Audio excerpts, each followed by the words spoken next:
got to unite. We've got to unite.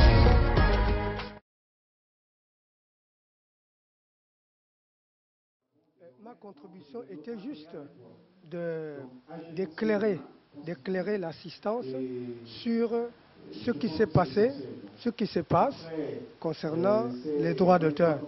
Je leur ai dit ce que nous avons fait hier. Hier, comme vous le savez déjà, il y a eu un séminaire sur les droits d'auteur et qui a été suivi par une assemblée générale. Cette assemblée générale-là a donné donc lieu à la composition d'un conseil d'administration et à la nomination du gérant du Bugada. Donc il était question pour moi d'informer les artistes qui sont là présents, d'informer l'assistance du combat que nous avons mené jusqu'à maintenant. Voilà. Avec la mise en place de ce conseil d'administration, quel devrait être désormais le nouveau fonctionnement de votre structure? D'abord, il faut d'abord connaître tout ça, faire connaître tout cela au président de la République, au gouvernement de la République et au public gabonais. Et après, l'étape suivante va être comment je peux dire, les adhésions. Parce qu'il faudrait que les artistes adhèrent au bureau gabonais de droit d'auteur pour que nous puissions constituer déjà le fonds afin que nous puissions mettre en place le siège définitif et puis commencer à organiser la gestion. Mon Dieu, il y a eu plein d'artistes. Il y a eu une très forte adhésion parce que je pense que les artistes ont compris que la question des droits d'auteur était fondamentale pour eux. Hein, parce que d'abord, les droits d'auteur, c'est d'abord les artistes eux-mêmes qui les mettent en place, pas l'État. Et ça me plaît beaucoup parce qu'ils l'ont compris et c'est la raison pour laquelle ils étaient nombreux ce jour-là, hier. Alors, de façon globale, quel peut être l'apport du CICIBA au niveau de cette conférence Le CICIBA a accumulé une grande expérience dans la gestion des œuvres d'art contemporain bantou. Et la mission que s'est assignée le CICIBA, c'est d'accompagner les artistes plasticiens. De 1985 en 2002, le CICIBA a organisé 7 biennales d'art bantou contemporain. Et le CICIBA a pu mobiliser près de 200 millions de francs pour les artistes.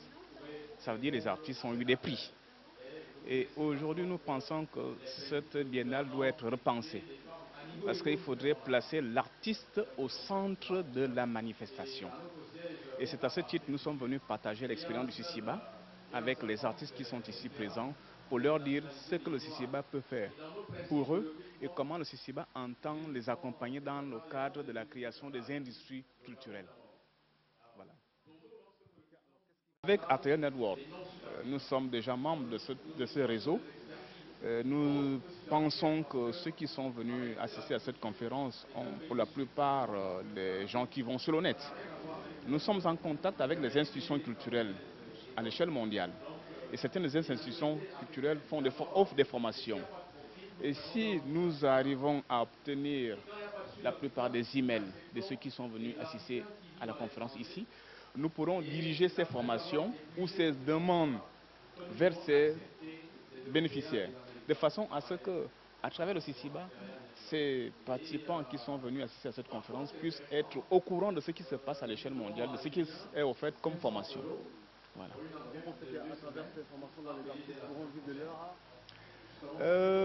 Nous pensons que les artistes pourront vivre de leur art, au-delà de l'aspect sur les droits d'auteur. Parce qu'en fait, je vous prends l'exemple de la 5e biennale de l'art bantou contemporain qui s'était passé à Brazzaville, au Congo, où les artistes ont eu à obtenir des prix qui vont de l'ordre de 6 millions de francs par œuvre. Vous comprenez en fait que si on essaie d'encadrer les artistes en leur offrant des formations, si on essaie d'aider les artistes dans leur façon de travailler, en essayant d'apporter un plus pour les ateliers qu'ils ont, on peut effectivement les amener à vivre leur art. Nous sommes une structure qui est internationale, qui travaille à l'international, mais nous avons des structures nationales qui doivent relayer le travail du CICIBA à l'échelle nationale. Donc, nous ne pouvons pas nous assigner aux missions qui sont dévolues à nos commissions nationales. Et la démarche liée aux droits d'auteur menée par les artistes, comment au niveau du CICIBA cela est apprécié? Bon, nous nous félicitons que le Gabon ait pu mettre en place un bureau de droits d'auteur. Nous allons travailler avec eux pour voir ce qu'on peut apporter comme contribution. Le message principal, c'est le lancement ici au Gabon du réseau Arterial Network. C'est un réseau qui met en communication différents acteurs du monde artistique, qui existe dans 36 pays en Afrique. Le Gabon est le 37e. Donc c'est un forum de lancement. Et demain dimanche, nous allons faire une AG constitutive. Donc nous avons un expert qui vient de Cameroun, M. Téléspoir, qui est venu assister au lancement d'affaires dans Côte d'Ivoire. Il y a des instituts, il y a des organismes qui sont capables de les accompagner en termes de subventions, en termes de développement, en termes de diffusion de leurs produits, pour dépasser parfois les limites de leurs États qui ne prennent pas des politiques assez promptes à aider vraiment les artistes, notamment la question du droit d'auteur gabonais qui est toujours en suspens. Ces instituts peuvent aider à pousser les autorités de chaque pays à prendre des décisions parce que le Gabon a signé beaucoup de conventions, notamment celles basées sur la créativité artistique et la liberté d'expression. Est-ce que vous êtes suffisamment préparé en termes techniques, en termes financiers, matériels, pour mener à bien cette lourde et exaltante mission? Nous pensons que nous sommes assez organisés puisque nous avons déjà un expert qui vient de Cameroun, donc il y a quelque part une confiance. Nous avons reçu une subvention de notre siège, le siège d'Arterial qui est basé au Cap, en Afrique du Sud.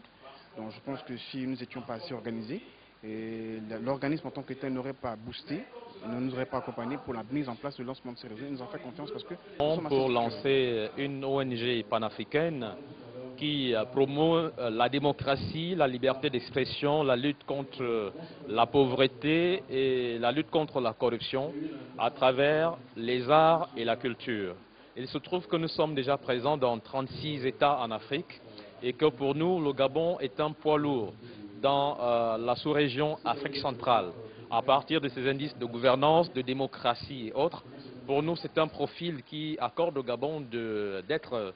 pourquoi pas un super ambassadeur de Arterial Network dans la sous-région et même finalement sur le plan continental parce que Arterial Network veut provoquer des changements systémiques quant à la situation de l'artiste en général et de la prise en compte des industries créatives. Alors, parce que la culture est ce que l'Afrique devrait pouvoir opposer au reste du monde. Alors, s'il y a une prise en compte considérable du volet culturel, on pense que le développement des États africains sera un peu plus harmonisé. Maintenant, on parle des États africains qui seront, on va dire, des pays émergents à l'horizon 2020, 2030, 2035. Mais l'état de développement commence par le développement culturel, par la révolution mentale. Si on n'est pas encore à ce niveau, eh bien on se met le doigt dans l'œil. On ne pourra pas finalement être ces pays émergents-là. C'est la raison pour laquelle je suis donc à Libreville et tout de suite je me réjouis déjà de l'assistance, je me réjouis de la qualité des cerveaux, de la masse en termes de matière grise présente ici. Au sein de ces réseaux, quels sont ceux-là qui devaient l'animer? Est-ce qu'il y a des critères spécifiques pour y faire partie? Il n'y a pas de critères spécifiques. Il faut simplement être un activiste culturel, celui qui est pris par la culture. Devenir membre, c'est absolument gratuit. On va sur le site internet et on clique, on devient membre. Et tout de suite, lorsque nous avons nos appels à candidature, vous répondez et vous êtes retenu. Mais on attend quand même de vous des indicateurs de démocratie, comme les élections, comme la transparence dans la gouvernance et autres. Voilà, c'est tout ce que nous exigeons. Merci beaucoup.